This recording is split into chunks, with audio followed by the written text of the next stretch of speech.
ABC news के डॉक्टर.com इस कार्यक्रम में मैं क्षितिजा देशमुख आप सभी का स्वागत करती हूं। आज हम आए हैं केयर हॉस्पिटल के डॉक्टर संदीप खारकर, जो रेमेटोलॉजिस्ट है। इनसे इनकी जो सर्जरी होती है या इनके रेमेटोलॉजिस्ट की ऑर्थराइटिस की जो सर्जरी होती है, ऑर्थराइटिस क्या है, इन सभी के बारे में आज हम उनसे जानेंगे। जो केयर हॉस्पिटल से है डॉक्टर संदीप खारकर। बहुत बहुत स्वागत है सर आपका हमारे डॉक्टर.com इस कार्यक्रम में।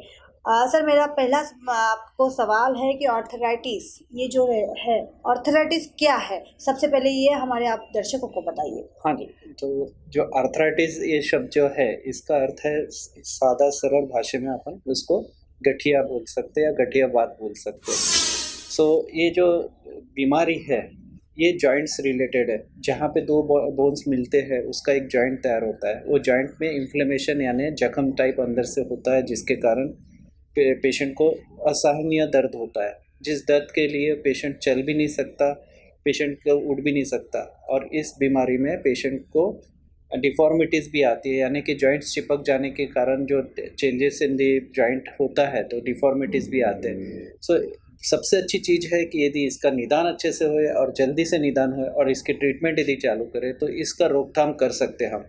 यदि ट्रीटमेंट और डायग्नोसिस इसके लिए काफ़ी टाइम लगता है और पेशेंट्स डिफॉर्मिटीज़ लेके आता है और पूरा जॉइंट्स ख़राब करके आता है, तो इसलिए इसमें रोकथाम करना बहुत ज़रूरी है।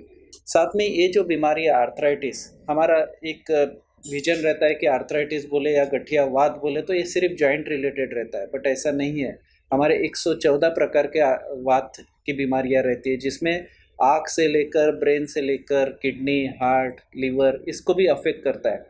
ये छोटी बीमारी नहीं है, ये पूरे शरीर की बीमारी है, जिसमें खून में थोड़ा प्रॉब्लम रहता है, जिसके कारण अपने जॉइंट्स भी खराब होते हैं, साथ में लीवर, किडनी, हार्ट, लंग्स ये भी खराब होते हैं। इसका रोकथाम करना बहुत ज़रूरी है। इंडिया में अप्रॉक्सीमेट 40 से 50 मिलियन केसेस है आज की तारीख में जो आर्थराइटिस है। इसमें से सिर्फ 10 या 12% ही जिसका डायग्नोसिस होता है उसका ट्रीटमेंट चलता है, बाकी के पेशेंट्स का इवन ट्रीटमेंट तक के भी नहीं होता है।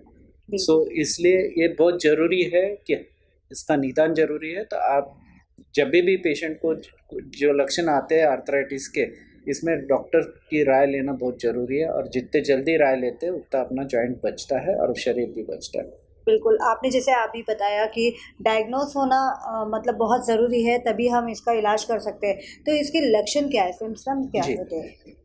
बेसिकली लक्षण, सबसे मेजर लक्षण रहता है जॉइंट पेन। हम देखते हैं 35 साल से 40 साल से या इवन छोटे बच्चों का भी जॉइंट पेन रहता है, तो हम पेन किलर्स लेते हैं, बट ये जॉइंट पेन इसमें साथ में और ये रहता है, जैसे कि सूजन आना।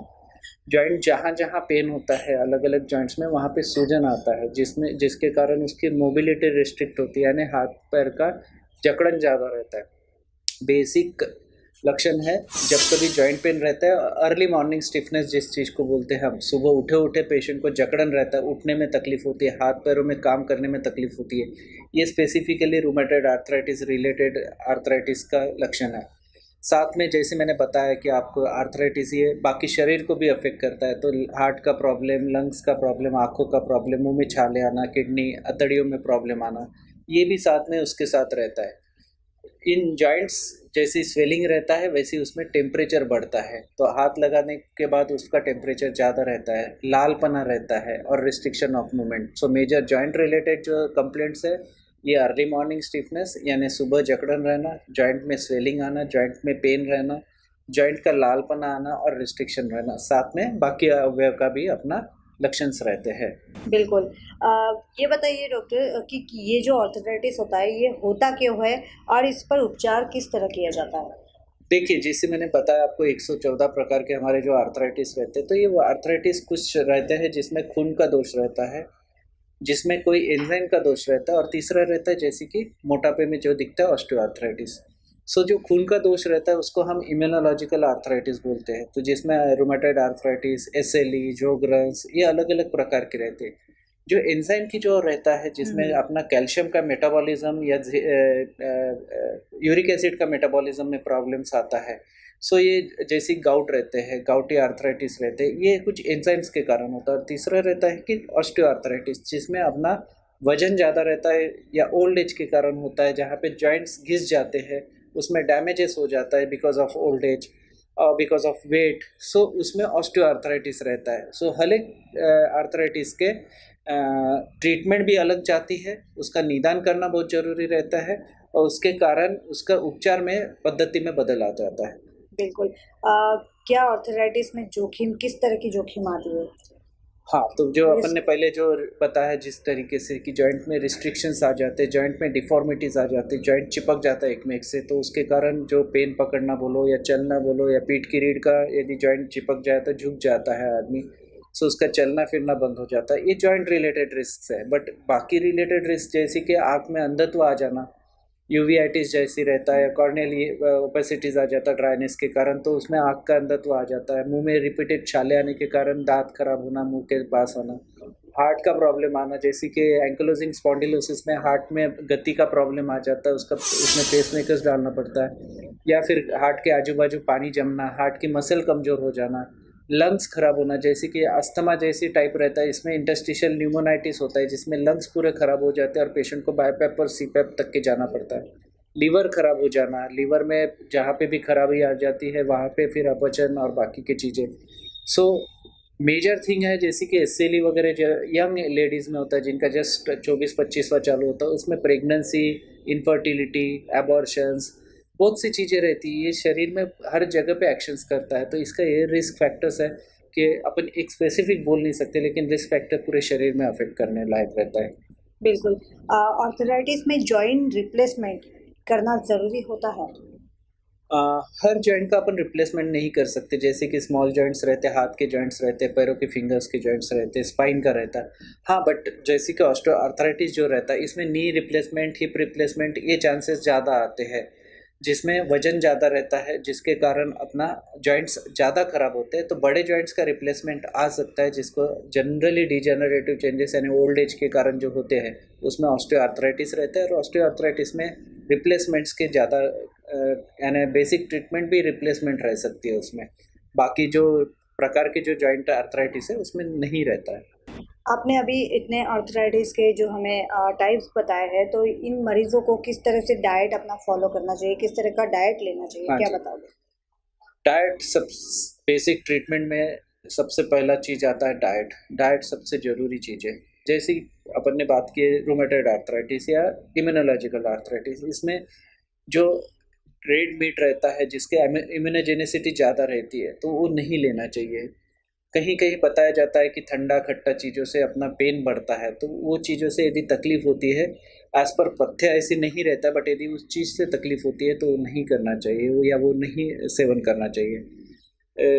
रेस्ट ऑस्टियोआर्थराइटिस जिसमें मोटापे के कारण या डैमेजेस होते हैं, तो उसमें अपने को फैट जिसमें चर्बी कम करने वाले पदार्थ रहते हैं वो लेना चाहिए। वजन कम करने लायक डाइट लेना चाहिए। जिसको डायबिटीज़ रहती है उसने मीठा नहीं लेना चाहिए, तो उसके कारण भी जो आर्थराइटिस होता है डायबिटीज़ इंड्यूस्ड, तो उसमें भी बचाव कर सकते हैं। और ग्रीन लीफी वेजिटेबल्स रहते हैं, दाल रहते हैं, ये गाउट आर्थराइटिस में यूरिक एसिड बढ़ता है जिसके कारण ग्रीन लीफी वेजिटेबल्स से वो बढ़ता है। गाउट नॉनवेज खाने से भी गाउट बढ़ता है। अल्कोहल कंजम्पशन से गाउट और आर्थराइटिस बढ़ता है। स्मोकिंग, टोबैको से गाउट और बाकी के आर्थराइटिस बढ़ते हैं। सो ये चीज़ें जो पदार्थ जो रहते हैं हैबिट फॉर्मिंग, जो टोबैको बोलो, अल्कोहल बोलो, स्मोकिंग बोलो, इससे दूर रहना चाहिए। और खाने में पानी ज़्यादा, सादा साफ सुथरा खाना, नॉनवेज कम से कम और चर्बी युक्त कम।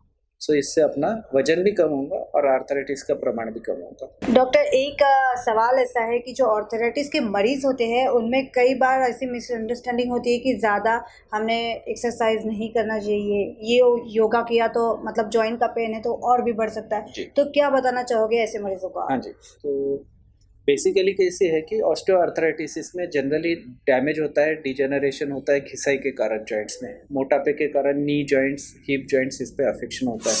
और इनका बेसिक ये रहता है कि हम 5 किलोमीटर वॉक करते, 10 किलोमीटर वॉक करते, इन्होंने थोड़ा काम वॉक जो रहता है ये कम करना चाहिए, जिसके कारण घिसाई कम हो और अपने जॉइंट्स बचते रहे। बचा है रूमेटॉइड आर्थराइटिस और बाकी आर्थराइटिस में, इसमें जहाँ तक के स्वेलिंग जैसी कम होना चालू होता है उसमें फिजियोथेरेपी, योगा और वॉक्स ये अपन करना चाहिए, जिससे अपने जॉइंट रिलैक्स होते हैं और फ्री होते हैं। सो इससे एक्सरसाइज करने से ये जॉइंट्स का दवाइयों के साथ और जॉइंट्स का रिस्ट्रिक्शंस ये काफ़ी कम हो जाते हैं और फ्लेक्सिबिलिटी भी बढ़ जाती है।